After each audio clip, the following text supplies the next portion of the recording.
Hi, my dear students, welcome back to my channel Competitive English School. Today I will share a precis from P.K. Sarkar, precis number 20.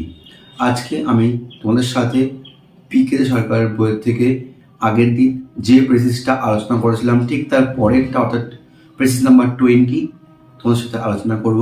Precis লেখার জন্য যে প্যাসেজটা নিয়েছি সেটা শুরু হচ্ছে এই লাইন দিয়ে, primitive man found himself at the mercy of all kind of natural forces which he did not understand and could not control. এই লাইন দিয়ে শুরু হয়েছে। সো মাই ডিয়ার স্টুডেন্টস, শুরু করার আগে আমরা দেখে নিই প্যাসেজে কি বলছে।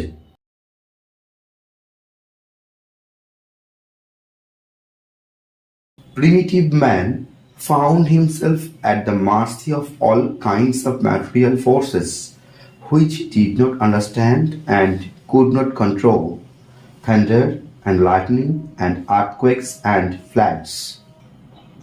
He could not imagine these things happening without something to make them happen, and according to his ideas, something meant somebody. In this notion of somebody, some kind of person who caused these dreadful things to happen, we have the beginning of the idea of God. But primitive man did not think of one God, who was responsible for everything that took place, but of a number of gods, each of them ruling over a particular department of the world. Thus came a multiplicity of gods, a god for the moon, a god for the sun, a god for learning, etc. The gods loved and hated and struggled and had favorites like human beings. All through the early history of man runs the idea that it is only by praying to the gods that man can escape the many perils of life. This was the origin of prayer and worship. So my dear students, আমরা দেখে নিয়েছি what is said in the passage. প্যাসেজে কি বলছে আমরা দেখে নিয়েছি।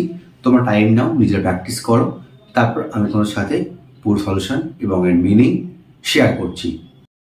Meaning of the passage.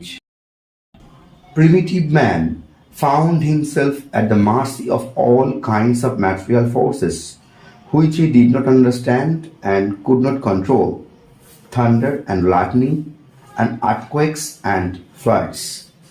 সমস্ত রকমের পার্থিব শক্তির করুণায় প্রাচীন মানুষ নিজেকে খুঁজে পেয়েছিলেন বা আবিষ্কার করেছিলেন, যা সে বুঝতে পারেনি, এবং বজ্র, বিদ্যুৎ, ভূমিকম্প এবং বন্যাকেও সে নিয়ন্ত্রণও করতে পারেনি। He could not imagine these things happening without something to make them happen, and according to his ideas, something meant somebody. তিনি কল্পনাও করতে পারেননি যে কেউ ঘটাচ্ছে, এমন ছাড়া এই সব জিনিসগুলি ঘটছে, এবং তার ধারণা অনুসারে কোনো কিছু মানে কেউ একজন। In this notion of somebody, some kind of person who caused these dreadful things to happen, we have the beginning of the idea of God. কোনো এক ব্যক্তির ধারণা থেকেই কোনো একজন ব্যক্তি যিনি এই সব ভয়ঙ্কর ঘটনা ঘটিয়েছেন, সেখান থেকেই আমাদের ঈশ্বরের কল্পনা শুরু হয়েছে। But primitive man did not think of one god, কিন্তু প্রাচীন মানুষ একজন ঈশ্বরের কথা ভাবত না। Who was responsible for everything that took place, but of a number of gods, each of them ruling over a particular department of the world. সমস্ত কিছু ঘটনা ঘটার জন্য কোনো একজন দায়ী ছিলেন না, বেশ কিছু দেবতা ছিলেন, যাদের মধ্যে প্রত্যেকেই পৃথিবীর কোনো একটি নির্দিষ্ট বিভাগের উপর শাসন করেছেন। Thus came a multiplicity of gods, a god for the moon, a god for the sun, a god for learning, etc. এইভাবে অধিক দেবতা এলো, চাঁদের দেবতা, সূর্যের দেবতা, শিক্ষার দেবতা ইত্যাদি। The gods loved and hated and struggled and had favorites like human beings. দেবতারা ভালোবাসত, ঘৃণা করত, সংগ্রাম করত এবং মানুষের মতো জনপ্রিয় ছিল। All through the early history of man runs the idea that it is only by praying to the gods that man can escape the many perils of life. মানুষের সমস্ত প্রাচীন ইতিহাস থেকে এই ধারণায় উপনীত হওয়া যায় যে ভগবানের কাছে প্রার্থনা করার মাধ্যমেই মানুষ তার সমস্ত বিপদ থেকে পলায়ন করতে পারে বা পালাতে পারে। This was the origin of prayer and worship. এই ছিল পূজা ও প্রার্থনার উৎস। মাই স্টুডেন্টস, প্যাসেজের মিনিংটা আমরা জেনে নিয়েছি। এবার আমি সরাসরি চলে যাচ্ছি সলিউশন অ্যান্ড অ্যানালাইসিসে। Solution and analysis. প্রেসিসটা আমি শুরু করেছি এইভাবে: the imagination of God comes into existence through the different forces of nature on which primordial people were greatly traumatized. তাহলে প্রথম সেন্টেন্স আমি কি বললাম? দ্য ইমাজিনেশন অফ গড, ভগবানের চিন্তা, কামস ইনটু এক্সিস্টেন্স, আমাদের মধ্যে এসছে বা এর অস্তিত্ব পেয়েছে, through the different forces of nature, আমাদের নেচারের যে বিভিন্ন রকমের ফোর্স মানে বল বা শক্তি আছে তার মধ্য দিয়ে, অন হুইচ, যার উপর, দ্য প্রিমিটিভ পিপল মানে প্রাচীন মানুষ, আমি ইউজ করেছি প্রাইমর্ডিয়াল পিপল মানে আদিম মানুষ বা প্রাচীন মানুষ, ওয়ার গ্রেটলি ট্রমাটাইজড, যার জন্য প্রাচীন মানুষরা প্রচণ্ড কষ্ট পেত বা যন্ত্রণা পেত বা ভোগ করত, ওয়ার গ্রেটলি ট্রমাটাইজড। যদি আমরা প্যাসেজের দিকে তাকাই তাহলে প্যাসেজের প্রথম দিকে এইটাই বলা আছে যে primitive man found himself at the mercy of all natural forces. Primitive মানুষ বা আদি মানুষ নিজেদেরকে আবিষ্কার করেছিল বা খুঁজে পেয়েছিল সমস্ত প্রাকৃতিক শক্তির করুণায় বা কৃপায়, যেটা সে বুঝতেও পারতো না আবার কন্ট্রোলও করতে পারতো না। যেমন সেগুলো কি না, থান্ডার, লাইটনিং, ফ্ল্যাড, এই সমস্ত এক্সাম্পল দেওয়া রয়েছে। পরে বলছে he could not imagine this things are happening without something, এগুলো কখনোই ঘটছে না কোনো একটা কিছুর অবস্থান ছাড়া। এখানে সামথিং মানে সামবডি, মানে কেউ কারোর না কারোর অস্তিত্ব আছে, এটা তারা বিশ্বাস করত। সেখান থেকেই চলে আসছে যে তাহলে এই ভগবানের চিন্তা, from there comes the existence of God. তাই আমি লিখেছি they started to believe that somebody was there behind those forces causing them to occur, and they differentiate those forces on gods of particular department. তাহলে কি লিখেছি যে দে started to believe, তারা বিশ্বাস করতে শুরু করলো যে somebody was there behind those forces, এই সমস্ত শক্তি বা ক্ষমতার পিছনে কোনো না কোনো শক্তি বা ক্ষমতা কাজ করছে। Somebody was there behind those forces causing them to occur, যে সমস্ত কারণে এই ঘটনাগুলি ঘটছে, কজিং দেম টু অকার, যে এই ঘটনাগুলি ঘটাচ্ছে।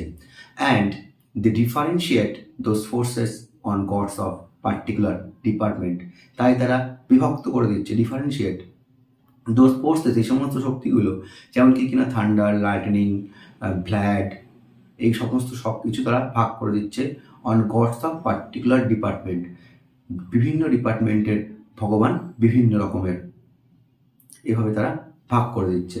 প্যাসেজের মাঝখানের দিকে কিন্তু এরকমই বলা আছে যে গডস, এই কনসেপশনটা আসার পরে কিন্তু তারা গডের যে বিভিন্ন রকমের ফোর্সগুলো আছে তারা বিভিন্ন রকমের গডের উপর চিন্তা করছে, এই গডস এটা করছে, সেই গডস এটা করাচ্ছে, এরকম কিন্তু প্যাসেজের মাঝখানে কিন্তু বলা আছে।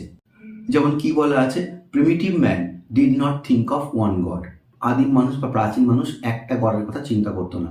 দে think of the plurality of gods, বিভিন্ন ডিপার্টমেন্টের বিভিন্ন রকমের ভগবান আছে বা একটার বেশি ভগবান আছে। যেমন the god of the sun god, the god of sun, the god of moon, এরকম এক্সেট্রা, এরকম দিয়ে অনেক কয়েকটা ভগবানের কথা উল্লেখ করা হয়েছে। তাই আমি লাস্ট সেন্টেন্সে লিখেছি, so to avoid the hazards of life the concept of prayer and worship ইমার্জেস। To avoid the hazards of life, জীবনের বিভিন্ন রকম যে হ্যাজার্ডস বা আমাদের প্রতিকূল সিচুয়েশনের সম্মুখীন হতে হয় সেইগুলোকে অ্যাভয়েড করার জন্য বা সেগুলো অ্যাভয়েড করার জন্যই টু অ্যাভয়েড, সেগুলো অ্যাভয়েড করতে the concept of prayer and worship, প্রার্থনা এবং পূজা অর্চনা, এই কনসেপশনটা সেখান থেকে উৎপত্তি হয়েছে বা উঠে এসছে। আমি লিখেছি ইমার্জেস, প্যাসেজে কিন্তু বলা আছে অরিজিনেটস। এবং প্যাসেজের শেষের দিকে ঠিক এরকমই বলা আছে যে মানুষের যেমন বিভিন্ন রকমের ভালো খারাপ হয়, জনপ্রিয় থাকে, তেমনও কিন্তু ভগবানদেরও গডসেরও জনপ্রিয় ছিল, ভালো খারাপ ছিল। এবং মানুষ তার বিপদ থেকে বেরিয়ে আসার জন্য তারা কি করতে শুরু করলো? পূজা অর্চনা করতে শুরু করলো। আর সেখান থেকেই প্রেয়ার এবং ওয়ার্শিপের কনসেপশনটা গ্রো করলো বা জন্ম নিল। তাই আমি লাস্ট সেন্টেন্সে কিন্তু এভাবে লিখলাম, so to avoid hazards of life the concept of prayer and worship ইমার্জেস। তাহলে এইভাবে আমি প্রেসিসটা শেষ করলাম। কি করে গডের চিন্তাটা আমাদের মধ্যে এলো এবং তারপর গডের অনেক রকমের ভাগ হয়ে গেল এবং প্রত্যেকটা ডিপার্টমেন্টে আলাদা আলাদা করে গড ছিল। আর মানুষ এই সমস্ত হ্যাজার্ড বা এই সমস্ত প্রাকৃতিক ফোর্স থেকে নিজেকে মুক্ত করার জন্য পূজা অর্চনা প্রেয়ার করতে শুরু করলো। এটাই কিন্তু প্যাসেজের মেন জিস্ট, যেটা আমি তুলে এনেছি ছোট্ট করে এই প্রেসিসের মধ্যে দিয়ে। আমি আগেও বলেছি যতগুলো ওয়ার্ডস প্যাসেজে থাকবে তার কিন্তু 1/3 ওয়ার্ডস ইউজ করতে হবে প্রেসিস লেখার জন্য। খুব সংক্ষিপ্ত আকারে তার আউটলাইন আইডিয়াটা তুলে আনতে হবে। তো এই প্যাসেজে কিন্তু 180 ওয়ার্ডস, 180টা শব্দ ছিল। আমি কিন্তু সেখান থেকে অনলি 59টা ওয়ার্ডসের মধ্যে কিন্তু আমি এটা শেষ করেছি। তোমরাও এক্সামে কিন্তু এটাই চেষ্টা করবে, অবশ্যই ওয়ার্ডগুলো গুনে নেবে এবং তারপরে একটা প্র্যাকটিস করে নিয়ে মেন প্রেসিস শিটে প্রেসিসটা লিখবে। তো প্রেসিস লিখলে টাইটেল কিন্তু দিতেই হয়, তাই আমিও টাইটেল দিয়েছি। টাইটেলটা হচ্ছে হাউ প্যানথেইজম অকার্স, কেমন করে প্যানথেইজম উৎপত্তি হলো। প্যানথেইজম মানে belief of nature as a god, বা নেচারের বিভিন্ন পার্টকে যদি গড হিসেবে মানা হয়, নেচারের সমস্ত ফোর্স যদি ভগবান হিসেবে মানা হয়, সেই বিশ্বাসটাকে বলা হয় প্যানথেইজম। তাই আমি একটা ওয়ার্ড ইউজ করছি প্যানথেইজম, যার দিয়ে সমস্ত মানে কিন্তু বোঝানো যাচ্ছে। হাউ প্যানথেইজম অকার্স, কেমন করে প্যানথেইজম আসলো। বা তোমরা এটা লিখতে পারো, how the conception of prayer and worship ইমার্জেস, কেমন করে প্রেয়ার এবং ওয়ার্শিপের চিন্তাভাবনাটা এলো, উৎপত্তি হলো। সো মাই ডিয়ার স্টুডেন্টস, এই ছিল আমার আজকের ভিডিও। তো তোমার যদি ভিডিওটি ভালো লেগে থাকে তোমরা কিন্তু অবশ্যই লাইক করতে ভুলো না। আর যারা এখনো পর্যন্ত আমার চ্যানেলটি সাবস্ক্রাইব করো, তো সাবস্ক্রাইব বাটনে গিয়ে সাবস্ক্রাইবে ক্লিক করো এবং পাশে থাকা বেল আইকনটা ক্লিক করে দাও to get first notification from my channel. আর পরের ক্লাসে আমি কিন্তু তোমাদের সামনে যে রিসেন্ট WBCS পরীক্ষার মেন্স পরীক্ষা হয়ে গেল তার সলিউশনগুলো এক এক করে তোমাদের এই চ্যানেলে নিয়ে আসবো। সো আজ এ পর্যন্তই। Thank you, thanks for watching, see you in the next video again.